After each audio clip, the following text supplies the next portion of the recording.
На крајот на 2020 година Собранието ја избра Павлина Црвенковска за член на Судскиот совет. Според нејзината биографија, во последните 14 години пред изборот, таа била судски советник во Апелацискиот суд во Скопје.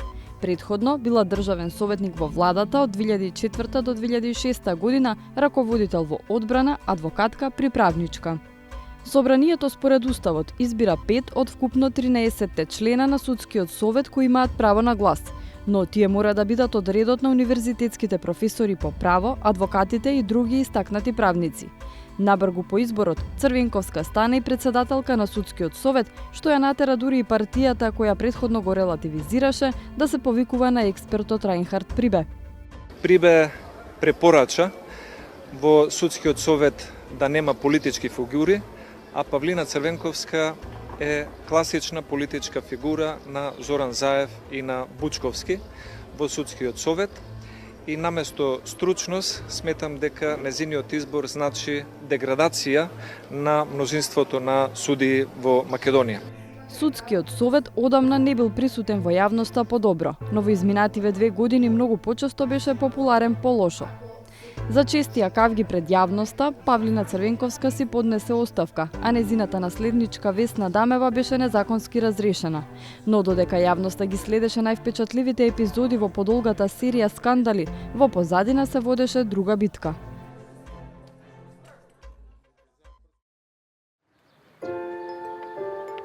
Правниот факултет Јустинијан I при Универзитетот Свети Кирил и Методи е дом на професор кој учествувал во обид да се оспори изборот на Павлина Црвенковска за член на Судскиот совет.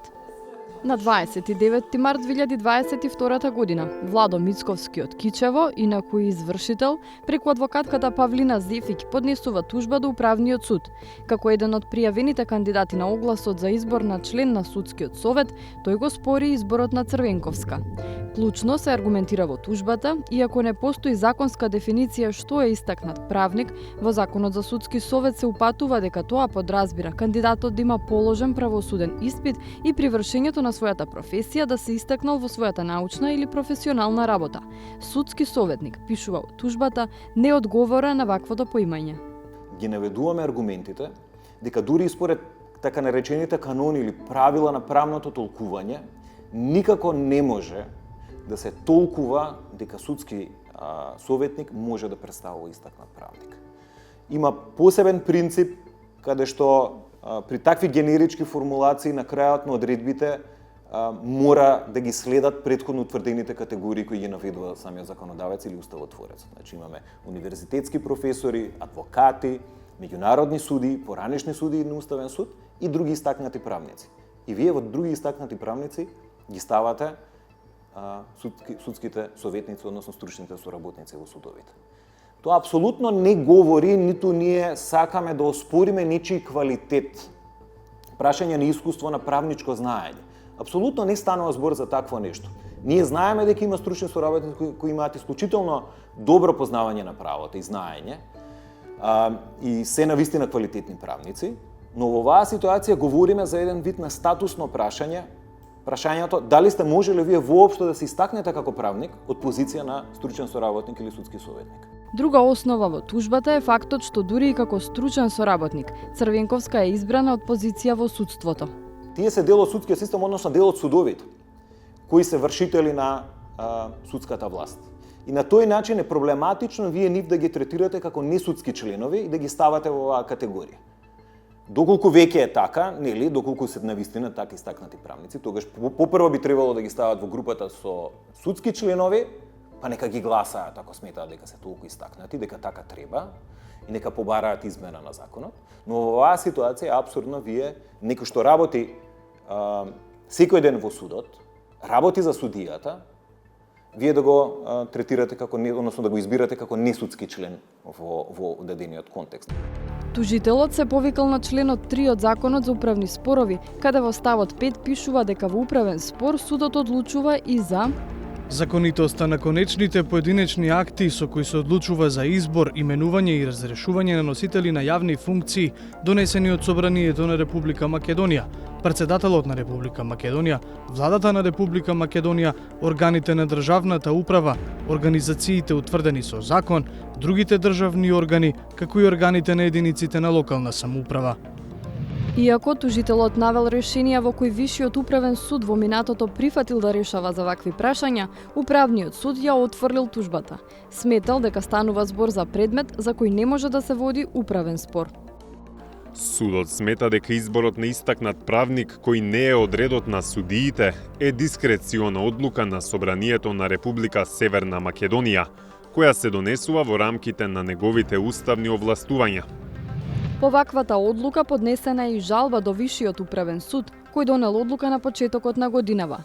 Во решението се потврдува пресудата на управниот суд, но се негира делот од првостепеното решение, дека за прашањето не може да се води спор. Сепак потоа, Вишиот управен суд се повикува на членот 124 од Законот за општа управна постапка, со што прашањето го сведува на одлучување за управен акт, а не за конечен поединечен акт како што бара тужителот. Односно, судот ги реди основите според кои еден управен акт може да се прогласи за ништовен и констатира дека оспорениот акт не ги исполнува тие услови. Одлуката е донесена од страна на надлежен орган. Не може да предизвика казниво дело според кривичниот законник. Не е погрешно применет материјален закон. Е донесена по предходен предлог доставен до Собранието на Република Северна Македонија и истата не содржи неправилност според некоја изрична законска одредба е предвидена како причина за ништовност. Проблемот во ваквото толкување според Прешова е тоа што Собранието не е орган на управата, што е јасно дефинирано во член 4 од истиот закон. Јавен орган представуваат министерствата, органите на државната управа, организации утврдени со закон, другите државни органи, правните и физичките лица на кои со закон им е доверено да вршат јавни овластувања, како и органите на општината на градот Скопје и општините во градот Скопје. Вишиот управен суд на овој начин повторно ја затвори вратата за било кој кандидат кој конкурира на било кој област, премногу екстензивно оставајќи простор за толкување на дискреционо овластување, што тоа може да биде предмет на управен спор и во која ситуација управното судство ќе навлезе во заштита на правата на граѓаните, особено кога се работи за пристап, односно можност за избор на функции, на избора на именувана функција, значи на јавна функција, што исто така е загарантирана со Уставот, уште една основа на која се повикавме и во нашата тужба. Кои се последиците од ваквиот епилог? Според Прешова, решението значи дека Собранието може да избере и агроном за член на судскиот совет ако има доволно гласови и дека никој нема да спроведе судска контрола. Но додава, очигледно е дека има разлика кој ја поднесува тужбата. Тие имаат уште една слична активна тужба која се води во рамки на управното судство, а станува збор за избор на уставен судија. Основите се слични, но подносителот е различен.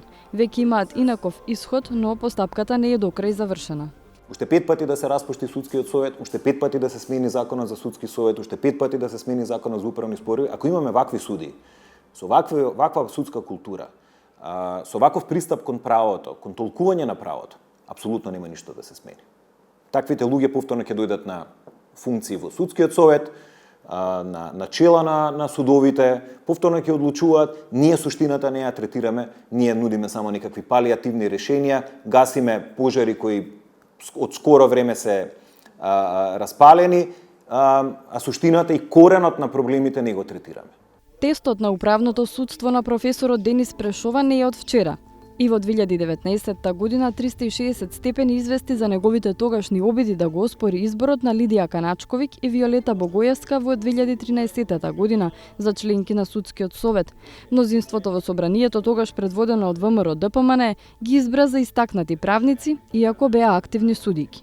И тогаш управното судство реши да не поништува конечен поединечен акт на Собранието. И тогаш пораката на Прешова беше слична. За реформите во судството не се доволни само законските измени и реформа на правната рамка. За такво нешто многу одамна говориме дека е потребно промена и на правната култура на судскиот менталитет. Но мисијата продолжува.